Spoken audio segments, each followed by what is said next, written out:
Pues bienvenidos a Crismón. Nuevamente les damos la más cordial bienvenida, ahora a la distancia, pero saludo desde Monterrey a Juan Carlos Arias. Un saludo.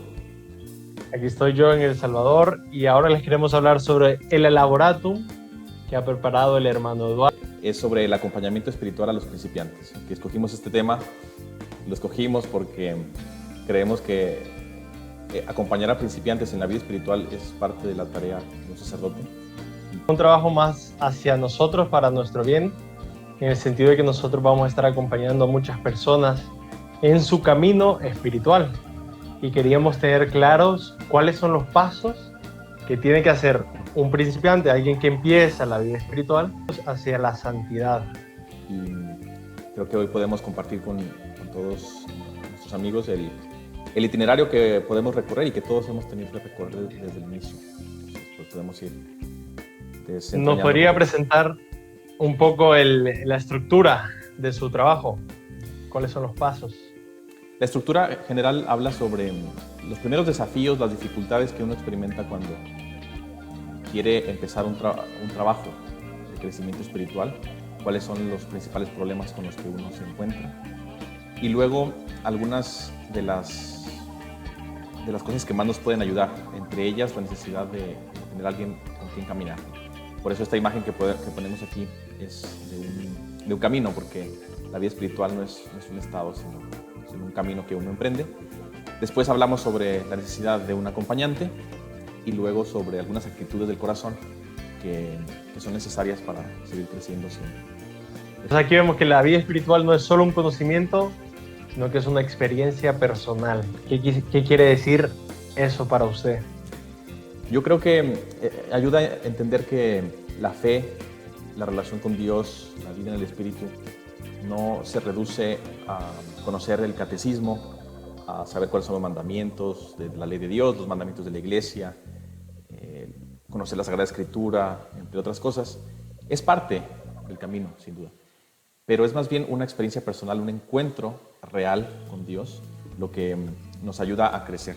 Es difícil que uno, encontrándose con el catecismo, por ejemplo, sienta un deseo profundo de caminar hacia Dios. Mientras que si uno hace una experiencia personal del perdón de Dios, de la misericordia, de sentirse realmente hijos de Dios, creo que esas ideas, no a nivel conceptual en la mente, sino experimentadas y llevadas hasta el corazón, son las que nos hacen realmente abandonar una vida descuidada o mediocre para tratar de llegar a Dios, ¿no? Más esa experiencia. Soy hijo de Dios, soy hijo amado de Dios, Cristo murió por mí en la cruz. Ese tipo de ideas, si nos calan en el corazón, nos llevan a un deseo de crecer. Hace poco escuché que no se recuerda en tal a la persona, sino que se recuerdan las experiencias vividas con esa persona. Cuando recordamos a alguien, no recordamos a la persona como tal, sino que todas las experiencias y sentimientos que hemos vivido juntos. Pero sin duda alguna creo que muchas personas han tenido una experiencia de Cristo, de Dios, en algún momento de sus vidas y que les ha cambiado un poco.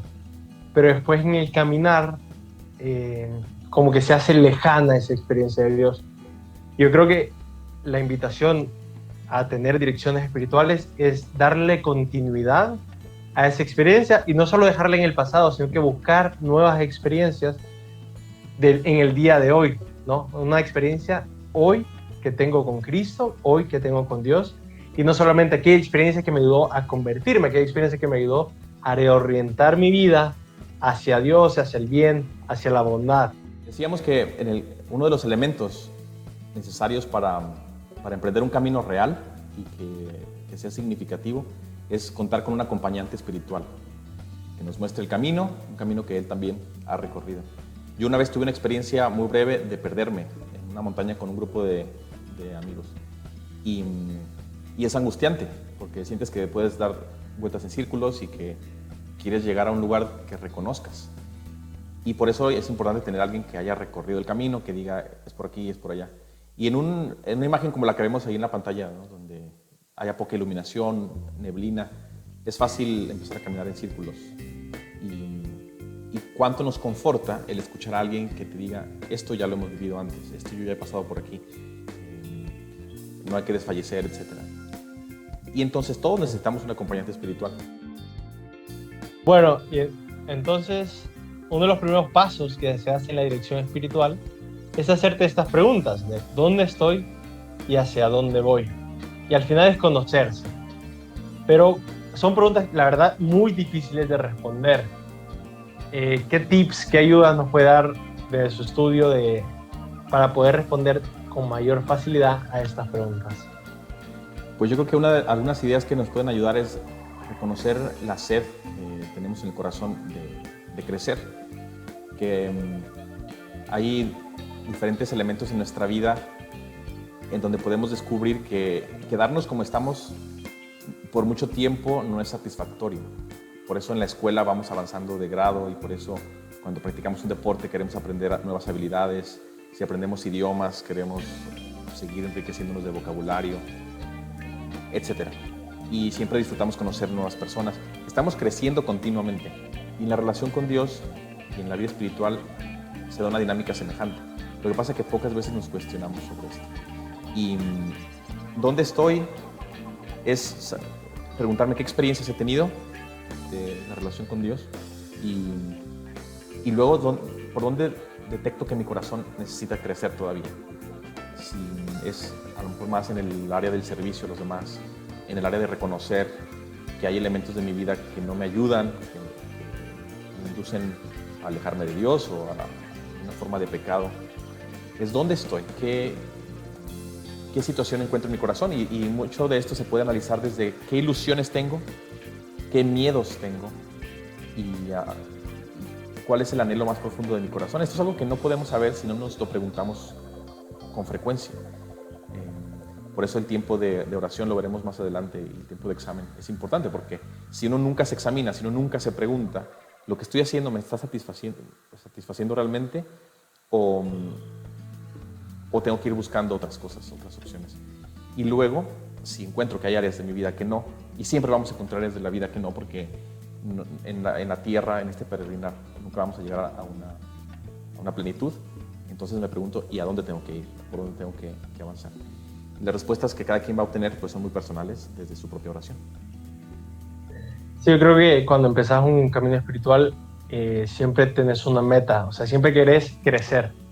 Y ese creo una actitud que tiene que tener alguien que va a empezar una vida espiritual. Si estás donde estás y te sentís bien, pues ahí vos, pero si tenés un deseo de verdad de crecer, y sobre todo en la dirección espiritual hablamos de nuestra relación con Dios. Ese es como el centro y lo más importante de la dirección espiritual. Entonces, ¿dónde estoy ahora en mi relación con Dios? ¿No? También con los demás, también conmigo mismo, pero en la dirección espiritual es sobre todo yo y Dios. Y después a dónde voy en mi relación con Dios, ¿no? A dónde Dios me sueña también. ¿Cuáles son los deseos de Dios? ¿Cuáles son sus sueños? Y cómo puedo yo, con mis fuerzas, acompañar esos sueños, ¿no? Y seguirle en esos sueños. Y luego que a veces parece que has avanzado y volteas y te encuentras peor que al inicio y dices, pues, ¿qué he estado haciendo? Pero ahí es donde la compañía de alguien con más experiencia te puede orientar, porque te dice, no, tranquilo, es normal que a veces sientas que al avanzar en realidad has retrocedido, pero uno siempre aprende. Después de esas preguntas vemos que se comienza a caminar. Y aquí tiene dos verbos muy importantes, ¿no? Abrazar y renunciar. Porque siempre que escogemos algo, pues estamos renunciando a otra cosa, ¿no? Aquí decir abrazar el amor significa también a renunciar al pecado.